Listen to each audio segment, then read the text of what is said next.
આમોદ તાલુકાના દોરા ગામ નજીક રેસ્ટ હાઉસ પાસે દિલ્હી મુંબઈ એક્સપ્રેસ હાઈવે ઉપર બે કાર અને ટ્રક વચ્ચે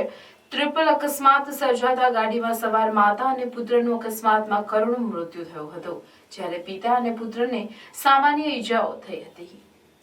આમોદ તાલુકાના દોરા ગામ નજીક રેસ્ટ હાઉસ પાસે દિલ્હી મુંબઈ એક્સપ્રેસ હાઈવે ઉપર કારના ચાલકે ગફલત ભરી અને બેફિકરાઈથી ગાડી હંકારી જતા ટ્રકની પાછળ કાર ઘૂસી ગઈ હતી, જેની પાછળ બીજી ગાડી પણ ઘૂસી જતા દિલ્હી મુંબઈ એક્સપ્રેસ હાઈવે ઉપર વહેલી સવારમાં ટ્રિપલ અકસ્માત સર્જાયો હતો।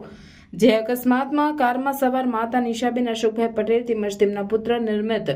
અશોક પટેલનું કરુણ મોત થયું હતું, જ્યારે પિતા અશોકભાઈ શામજી પટેલ તેમજ પુત્ર જીત અશોક પટેલની સામાન્ય ઈજાઓ થઈ હતી, જે ચારેયને આમોદ સામૂહિક આરોગ્ય કેન્દ્ર ખાતે સારવાર માટે લાવતા માતા નિશાબેન પટેલ તેમજ પુત્રને નિર્મિત પટેલને તબીબી મૃત જાહેર કર્યા હતા। આમોદ પોલીસે ઘટના સ્થળે પહોંચી અકસ્માતનો ગુનો નોંધી વધુ તપાસ હાથ ધરી હતી। આમોદ પોલીસે મરણ જનાર માતા તથા પુત્રના પોસ્ટમોર્ટમ કરાવી પરિવારજનોને મૃતદેહ પરત કરી આગળની કાર્યવાહી હાથ ધરી હતી।